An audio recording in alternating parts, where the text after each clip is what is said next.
আসলে আমরা আমরা দুজন একটু বেড়াতে যাব ভেবেছি। কোথায় যাচ্ছিস? এখনো ঠিক করে উঠিনি, কাছাকাছি কোথাও যাব, ওই আইদার সমুদ্র বা পাহাড়ে যাব। শবনমের সাথে এই বিষয়টা নিয়ে এখনো ডিসকাস করিনি, ওকে জিজ্ঞেস করি দেখি ও কি বলে। না, এখন কি আর যাওয়ার সময় হবে? যদি ইন্টারভিউর কল আসে আর নানা রকমের কাজকর্ম আছে। ওই তার মধ্যেই আমরা সময় বার করে যাব, যাওয়াটা তো হচ্ছেই, তার মধ্যেই সময় বের করে নেব, ডোন্ট ওয়ারি। এখনই ঠিক করে নে কোথায় যাবি, বুক টুক করে নে। এখন এখন যখন তোরা ছুটিতে আছিস, জয়েন এখনো করিসনি, তাহলে জয়েন করার আগে যা যা করণীয় সেগুলো করে নে। আমরা একটা হসপিটালে অ্যাপ্লাই করেছি বাবা, সেখান থেকে যদি কল এসে যায়। আমি সেটা জেনে নেব, ওরা কবে নাগাদ আমাদের ডাকতে পারে সেটা আমি জেনে নেব, ডোন্ট ওয়ারি। দরকার হলে তারপরে যাব। কোন হসপিটালে?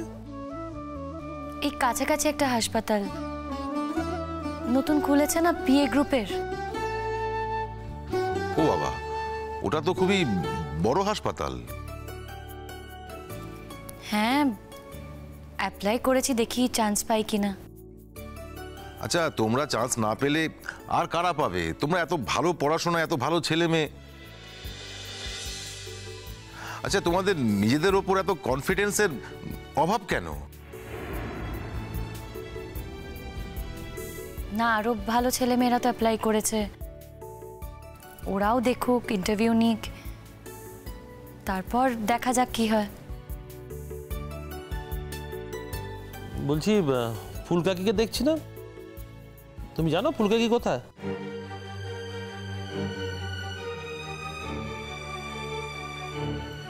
আমিও কিন্তু দেখিনি, আমার মনে হয় সকাল থেকে ঘরেই আছে। না, আসলে ফুলকাকি তো কোনোভাবেই এই পুরো ব্যাপারটাই তো মানতে পারছে না মন থেকে। আমাদের সঙ্গেও তো কথা বলা প্রায় বন্ধই করে দিয়েছে।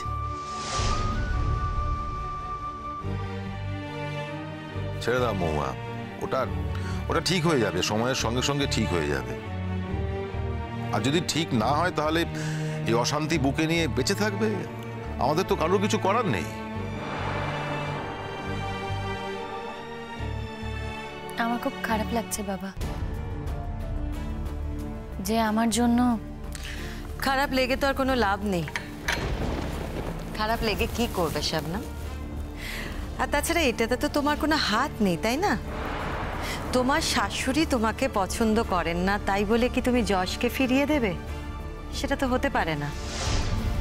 আর এরকম কথা বলো না, তোমাকে মানায় না শবনম। দিদিভাই একদিন ঠিক তোমাকে মেনে নেবে, দেখো তুমি তোমার গুণে দিদিভাইকে মানিয়ে নেবে। জানো তো ছোট আন্টি, আমি না সেই দিনের অপেক্ষাতেই আছি। তুমি তোমার মায়ের ব্যবহারে রাগ করো না, ও তো এরকমই।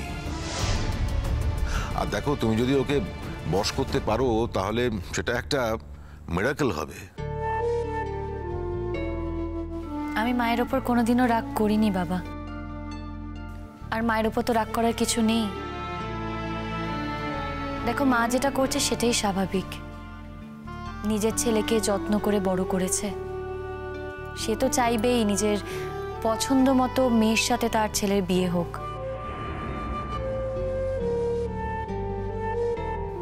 আর সেটাই তো হয়েছিল, ঘটনাচক্রে বিয়েটা টেকেনি। মায়ের তো খারাপ লাগবেই, আর সেটাই তো স্বাভাবিক। কোন মায়েরই বা সেটা খারাপ লাগবে না? আর প্রত্যেকটা মানুষই কাউকে না কাউকে একটু বেশি পছন্দ করে। মাও সেরকম রোহিণীদিকে একটু বেশি পছন্দ করে, বেশি ভালোবাসে। সেটা তো দোষের কিছু না। আমি যতদূর জানি ওটা ভালোবাসা নয়, ওটা একটা অন্য ইকুয়েশন। যাকে বাদ দাও, আমি তোমাকে এর মধ্যে জড়াবো না। বাই দ্য ওয়ে, চাটা কিন্তু খুব ভালো হয়েছে, দারুণ। তাও তো দিদিভাই ওকে রান্নাঘরে যেতে বারণ করে দিয়েছিল। আমি বললাম যে তুমি ওর হাতে চা খাবে না, খেও না, কিন্তু বাড়িতে এতজন আছি, আমরা সবাই ওর হাতে চা খাবো, আমাদের কারোর কোনো অসুবিধা নেই।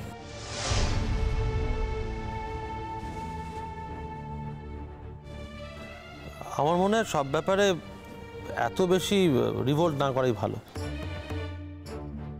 সবাইকে তো একটু তো সময় দিতে হবে ফুলকাকিকে। শবনমেরও তো খারাপ লাগে ওকে রান্নাঘরে না যেতে দিলে। ফুলকাকি ওর থালা বাসন সব আলাদা করে দিয়েছে। এসবের মানে কি? ও তো আর বাড়ির কাজের লোক নয় যে ওর সবকিছু আলাদা থাকবে।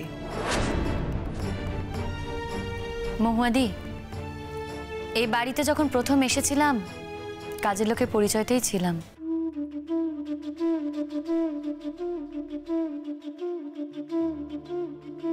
তাই ওসব নিয়ে তুমি ভেবো না, আমার এসব অভ্যেস আছে, আর একদিন ঠিক হয়ে যাবে। আমি তোমাদের সামনে বলছি, দেখো একদিন মা আমাকে নিজের হাতে খাবার বেড়ে দেবে।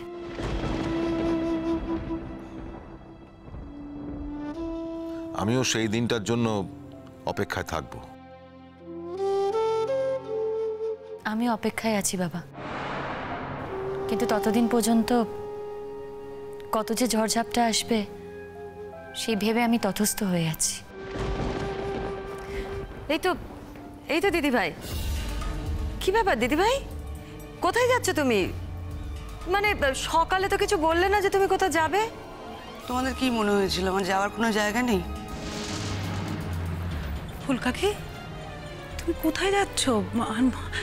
আজ বাদে কাল বাড়িতে অনুষ্ঠান, আর তুমি এইভাবে চলে যাচ্ছ, হয় কখনো? আমায় নিয়ে কত ভাবো তোমরা, তাই না? সত্যি কিছুই কি আটকাচ্ছে আমায় ছাড়া? এ তো বুঝতেই পারছি বৌভাত টৌভাত নিয়ে আলোচনা হচ্ছে এখানে, তাই না? বাড়িতে যখন একটা অনুষ্ঠান হচ্ছে তখন তো সবাইকে ইনভলভ হতে হয়। আমিও তো চেয়েছিলাম তুমি ইনভলভ হও। যে অনুষ্ঠানটাকে আমি সমর্থনই করছি না, কি করে আশা করো তার মধ্যে আমি ইনভলভ থাকবো?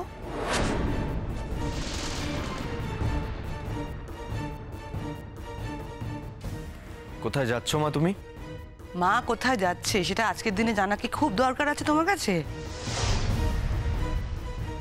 মাকে এইটুকু নাম্বার দাও কি, তোমার জীবনের সকলের দাম আছে, সকলের মূল্য আছে, মা ছাড়া। তুমি ভুল বুঝছো মা। আমি যাকে বিয়ে করে নিয়ে এসেছি সে আমার পছন্দ, তাকে আমি ভালোবাসি। হ্যাঁ, সে তোমার পছন্দ নাও হতে পারে, কিন্তু সেটা তো আমার অপরাধ নয়। ভালো তো, এখন তো ডানা গজিয়ে গেছে, মানুষ হয়ে গেছো, তো মাকে দরকার নেই।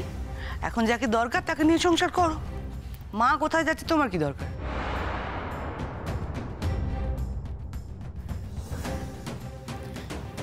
মা, আমি তোমাকে কোথাও যেতে দেব না। তাই নাকি? হাতি ঘোড়া গেল তল, মশা বলে কত জল। হ্যাঁ, মানছি মানছি আমি মশা মাছিরও অধম, কিন্তু দেখো এই পৃথিবীতে তো মশা মাছির একটা অধিকার আছে, আর সেই অধিকারই আমি তোমাকে বলছি। আমি তোমাকে এ বাড়ি ছেড়ে যেতে দেবো না মা। দেখো তুমি এ বাড়ির লক্ষ্মী, দরকার হলে আমি এ বাড়ি ছেড়ে চলে যাব, কিন্তু তুমি কোথাও যাবে না। তুমি চলে যাবে বলেই কি আবার জাকিয়ে বসেছো এখানে? এসব কি বলছো কঙ্কনা? ওদের এখনো বউ ভাতের অনুষ্ঠানটা হয়নি, আর তুমি ওকে এই ধরনের কথাবার্তা বলছো? আমি তো কথাই বলতে চাইনি, এলো কেন কথা বলতে আমার সাথে? মহা মুশকিল তো। দেখো বিয়ের পর এ বাড়িতে আমি তোমার ছেলের বউ হয়ে এসেছি, তাই তোমার ছেলে আমাকে যতদিন না পর্যন্ত এ বাড়ি ছেড়ে চলে যেতে বলবে, আমি কিন্তু এ বাড়ি ছেড়ে চলে যেতে পারবো না মা।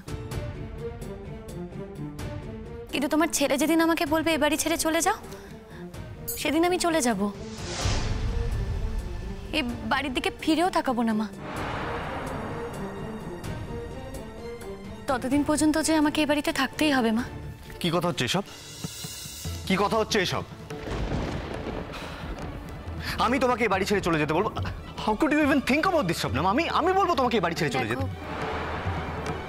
জীবনে কখন কি ঘটে কেউ জানে না। যদি সত্যি এরকম কোনো দিন আসে তখন আমি কি করবো আমি সেটাই তোমায় বললাম। কিন্তু ততদিন পর্যন্ত আমাকে এই বাড়িতেই থাকতে হবে। তুমি কোথাও যাবে না মা। আমি তোমাকে যেতে দেব না। মা প্লিজ মা। কঙ্কনা, কি কঙ্কনা গো? কি কঙ্কনা? এতক্ষণ ধরে তো মিটিং করছিলে, এত কিছু করছিলে, কোনোদিন ভেবে দেখেছো আমি কি চাই, কিসে আমার কষ্ট হয় ভেবে দেখেছো? দেখো, আমি তোমাকে বোঝার চেষ্টা করেছিলাম একদিন, কিন্তু বিশ্বাস করো তোমাকে আমি বুঝে উঠতে পারিনি। তখন বুঝেছি তোমাকে বোঝাটা আমার বোঝার বাইরে, তাই ওটা আমি ছেড়ে দিয়েছি।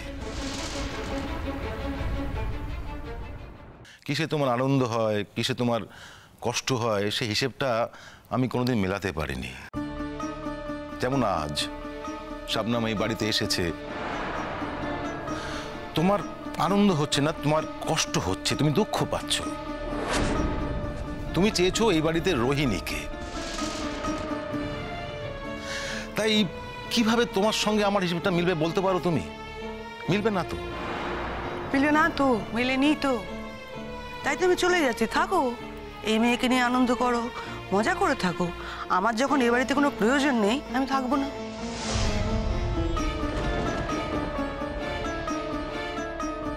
কে বলেছে তোমার এই বাড়িতে প্রয়োজন নেই? আমি তোমার ছেলে, তুমি আমার মা, তুমি এখন শবনমেরও মা, আমাদের মা তুমি। আর তুমি বলছো তোমার প্রয়োজন নেই এই বাড়িতে? তোমাকে ছাড়া এই বাড়িটা চলবে? চলেছে কোনোদিনও? তাই বুঝি? আমি ছাড়া এ বাড়ি চলেই না? মা, তোমার নিজের মেয়ে হলে কি এভাবে ধাক্কা দিয়ে দূরে সরিয়ে দিতে পারতে?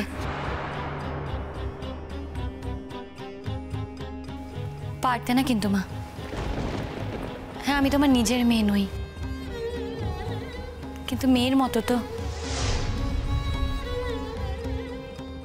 সেই সম্পর্কে দোহাই আমি তোমায় বলছি, এই বাড়ি ছেড়ে তুমি যেও না মা।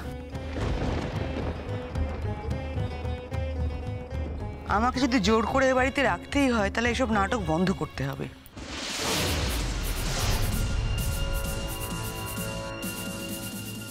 নাটক? কোনটাকে নাটক বলছো তুমি দিদিভাই? নাটক? এই বাড়িতে এসব অনুষ্ঠান করা যাবে না। আমি আর লোক সাথে পারবো না।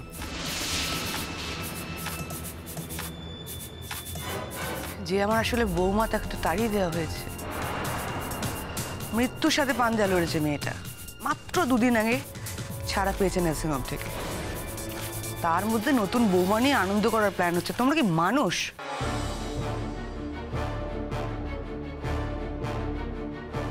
সে এখন রীতিমতো সুস্থ আছে, ভালো আছে, আর ওকে কেউ তাড়িয়েও দেয়নি।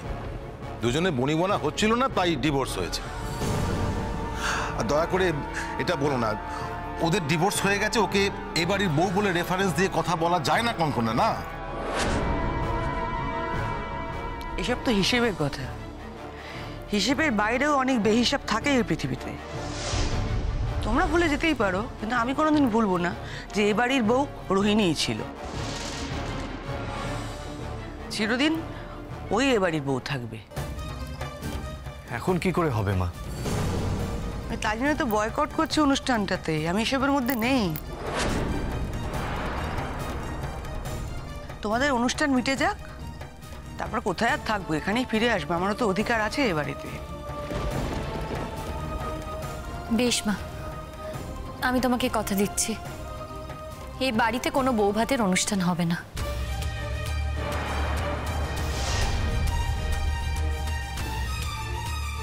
তুমি যখন চাও না তখন এই অনুষ্ঠান হবে না। না না, লোক হাসাবে নাকি? আমি অলরেডি কয়েকজনকে নেমন্তন্ন করে ফেলেছি। এই তো এখন ধরে ধরে লিস্ট করা হচ্ছে। এটা হয় নাকি? তাতে তুমি ক্যান্সেল করে দাও বাবা।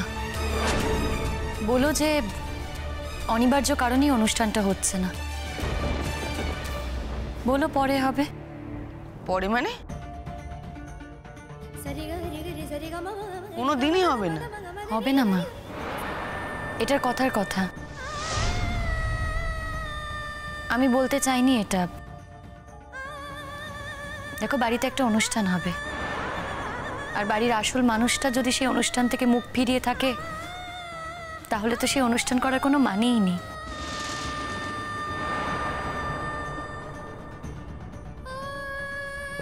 আমি বলছিলাম যে আমিও ঠিক মন থেকে মেনে নিতে পারছিলাম না এই অনুষ্ঠানটা।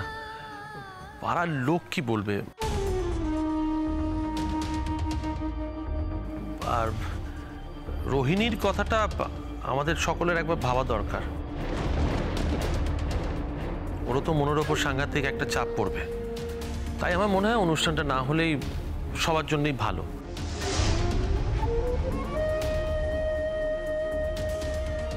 আমার ছেলের বউ চোরের মতো বাড়িতে আসবে?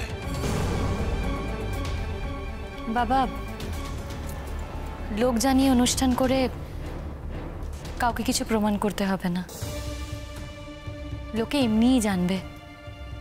হ্যাঁ, তাছাড়া তোমরা আমাকে মেনে নিয়েছো, বাইরের লোক আমাকে মানলো কি মানলো না তাতে আমার সত্যি কিছু যায় আসে না। মা এ বাড়ির লক্ষ্মী, এ বাড়ির প্রাণ। এ বাড়ি ছেড়ে মা চলে গেলে কি করে হবে? মাকে আমি কোথাও যেতে দেব না। তুমি রিসেপশনে অনুষ্ঠানটা ক্যান্সেল করে দাও বাবা। কিন্তু এদিকে যে আমি সবাইকে ইনভাইট করে এলাম কলেজে, ইনফ্যাক্ট আমার টিচার্সদের, স্যারদেরকেও তো ইনভাইট করে এলাম। হ্যাঁ ঠিক আছে, দরকার পড়লে তাদের কলেজে গিয়ে খাওয়াবে। দেখো, সমস্যা যখন আছে তার সমাধানও আছে। আমি মাকে এ বাড়ি ছেড়ে কোথাও যেতে দেব না। আমি তোমায় কথা দিচ্ছি মা, রিসেপশনের অনুষ্ঠান হবে না।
কতদিন ধরে অপেক্ষা করতে হয়েছে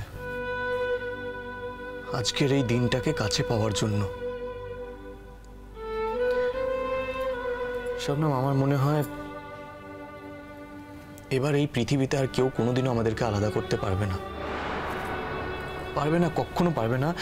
তার কারণ আমরা অনেক বাধা, অনেক সংগ্রাম পার করে আজকে এক হয়েছি, তাই আমাদেরকে কেউ কোনোদিনও কখনো আলাদা করতে পারবে না। একটু আস্তে কথা বলবে গো, জোরে কথা বলো না। এর থেকে আস্তে আর কি বলবো? আমি তো আস্তেই কথা বলছি। কেন ভয় পাচ্ছ তুমি? কি হয়েছে তোমার?